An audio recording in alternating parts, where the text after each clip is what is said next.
These bikes are racing on one of the most dangerous tracks in the world. The track in question is the Guia Circuit, and the event that hosts this insanely dangerous race is called the Macau GP. And riders race each other inches away from metal barriers and brick walls at speeds of over 180 miles an hour. Now, you may have heard of other similar motorbike events that use street circuits like the Isle of Man TT and the Northwest 200. But the Macau Grand Prix is something special, and it's unlike any other motorbike race on the planet for a number of different reasons, which I'll talk about a little bit later. So after spending hours watching races and reading up on the Macau Grand Prix, I'm going to go through everything you need to know about it. First off, what is the Macau Grand Prix? Well, it's a road racing event normally held between Thursday and Sunday, and it hosts several different disciplines of car and motorbike races. Obviously, for this video, we're just going to focus on the motorbike races, and I'm going to go through the bikes themselves in a lot more detail a little bit later on. The Macau GP might be an event you've never actually heard of, but it attracts some really high profile riders.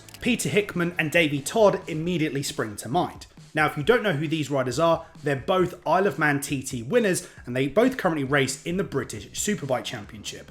Bottom line is, they know how to ride a motorbike. Unfortunately, with it being a road race and a street circuit, you'd be mad to think it wasn't dangerous. It's actually really dangerous. There's a few reasons why, which I'll explain a bit later on, but it makes for an incredible spectacle to watch. Part of the reason you might not have heard of the Macau Grand Prix is because of where Macau is. Macau is actually in China, although it's not technically governed by China. It's classed as a special administrative region of the People's Republic of China. Basically, it's a fancy way of saying that they have control over pretty much everything apart from two things: foreign affairs and defense, which is controlled by China. Macau has their own legal system, and they have freedom to decide on what to spend their money on. That's certainly one of the reasons that Macau GP is held every single year. The event attracts well over 150,000 people every single event, which is great for tourism. However, combined with the 680,000 people living here already, and the city's small area of about 33 square kilometers, it does make Macau extremely busy. A little bit later on, I'm going to go through the insane lengths they have to go through to turn this city into a racetrack every single year.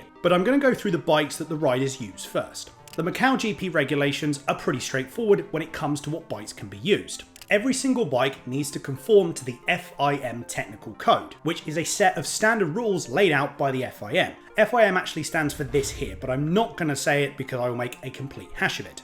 Anyways, the FIM technical code is used in almost every single motorbike racing event in the world. For the Macau GP, riders have a choice of the bike class that they can enter. They've got a superbike class, a super stock class, and a prototype class. The superbike and super stock class can be 4-stroke 3 and 4 cylinder engines between 750 and 1000 cc, or a 4-stroke 2-cylinder engine between 850 cc and 1200 cc. The prototype class, on the other hand, simply states 4-stroke prototype motorcycles. Beyond that, riders can ride what they like. Now, you might be asking yourself if these superbike and supersport regulations sound familiar, and you'd be right. The engine regulations are almost identical to what they use in the Isle of Man TT event. It's probably the reason why the likes of Peter Hickman has won this race multiple times. He knows these bikes like the back of his hand. Because of these standardized regulations, it opens up the door for the usual superbike outfits. BMW, Kawasaki, Honda, Suzuki, and Yamaha all race in the Macau GP. Based on this info, we can assume that these bikes produce around 200 horsepower.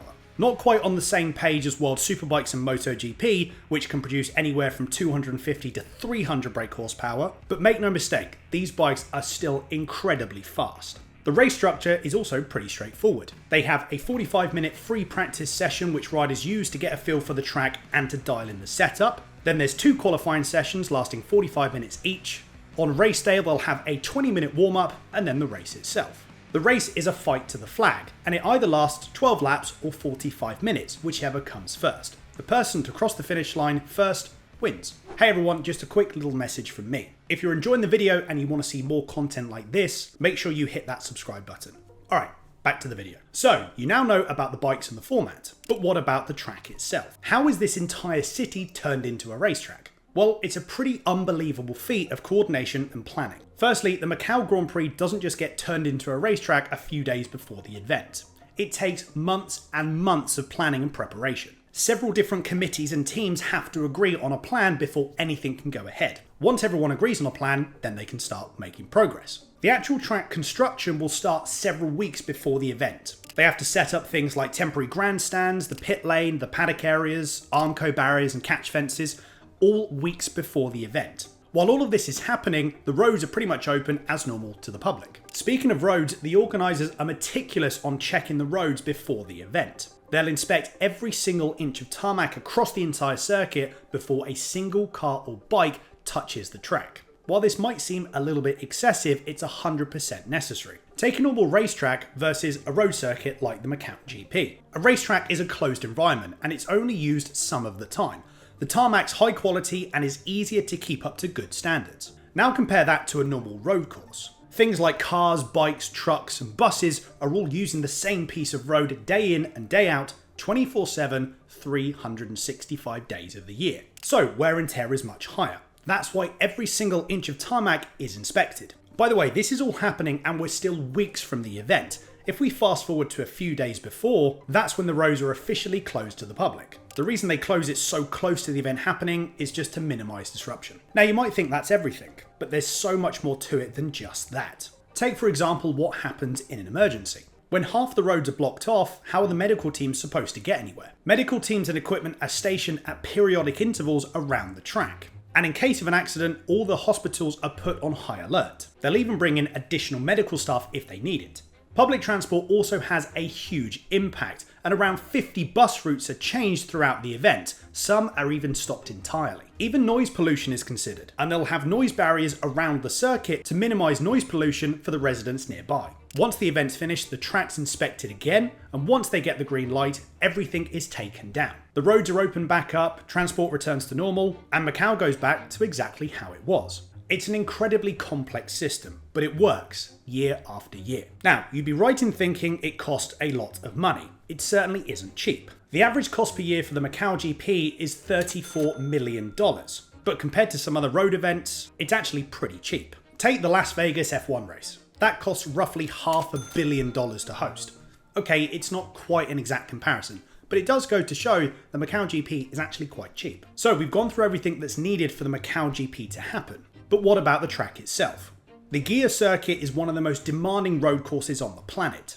The track's just over 6 kilometers long. It has a total of 24 corners, but more impressively, it has a 30-meter elevation change across the circuit. And believe it or not, it's pretty much been the same layout for the last 60 years. You can generally split the track into two halves. From Fisherman's Bend all the way through to turn 3, the track is an onslaught of big braking zones followed by 90-degree corners or insanely fast long sweepers. The second half of the track from turn 4 through to turn 22 is a much more technical collection of seemingly endless corners, which is rounded off by one of the tightest hairpins on any racetrack in the world. Just take a look at this. There's almost no breathing room anywhere, which makes the racing absolutely incredible. But for the riders, it's pretty important to overtake somewhere between turn 23 and turn 3. I've watched as many of the past races as I can, and this half of the track is where the overtaking's done.